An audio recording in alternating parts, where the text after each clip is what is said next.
crafting the perfect resume is not easy, especially in the age of technology where most resumes are thrown out by a computer before they even see a real human being. But even when they are seen by a real person, how do you create one that stands out in the pile?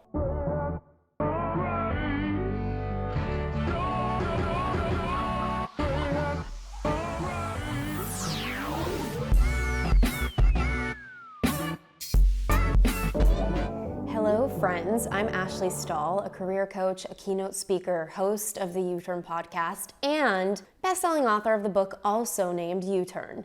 Get unstuck, discover your direction, design your dream career. I'm here to help you create a career that truly lights you up. No matter what your resume looks like, you need to remember and make sure that your resume is a marketing document, here to highlight relevant experience that aligns with the direction you're headed and the jobs to which you're applying. According to Glassdoor, on average, a corporate company receives a whopping 250 resumes for each job offer. Out of this, only 4 to 6 of them will be interviewed. And we all know that only one gets the job. It's a whole lot of people to stand out from. And on top of this, according to the ladders, a recruiter takes an average of only 6 seconds to scan your resume. So trust me when I say that you want to catch their eye. So number 1, create a new version of your resume for every opportunity. This might sound time consuming, but if you really want to get the recruiter's attention, you'll create an aligned version of your resume for each particular job posting. And if this is a little too time consuming for you, or the companies or jobs are super similar, at least create different versions or templates. Take a little moment to look at every single job posting and sprinkle buzzwords so that the applicant tracking system, that dreaded software employers use to filter your application, recognizes your keywords and passes your resume along. Number 2,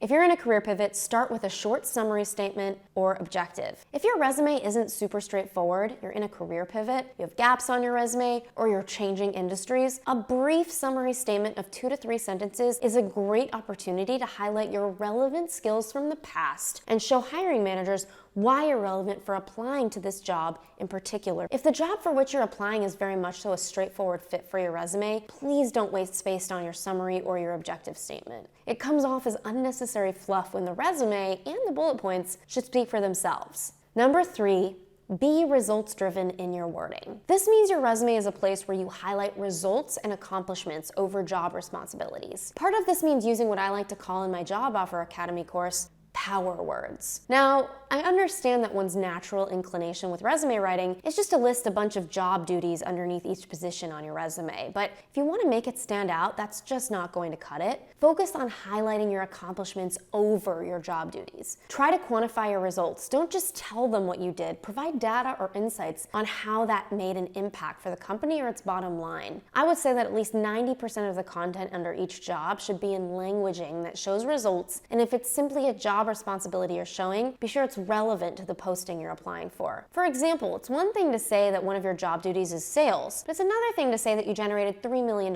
for the company. Numbers do big things. Recruiters most likely know what you did at your job, but highlighting your accomplishments will speak for itself.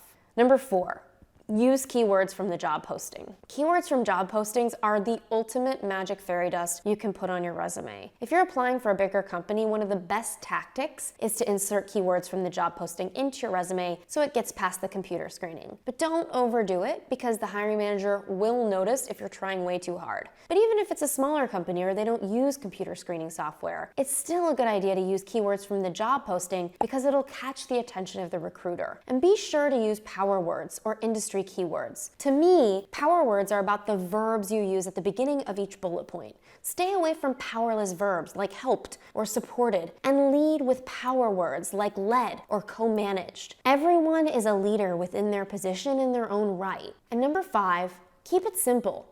Hiring managers see a lot of resumes, so the simpler the better. The only exception for you to have a colorful and fun resume with your fonts is if you're in an incredibly creative industry in which they'll use your resume as a way to see your creativity for them. And they better not be using applicant tracking software for it. Complex resumes or ones that are trying to look pretty will make it harder for the person to find the information they want if you're not in a creative industry, and it's usually off-putting.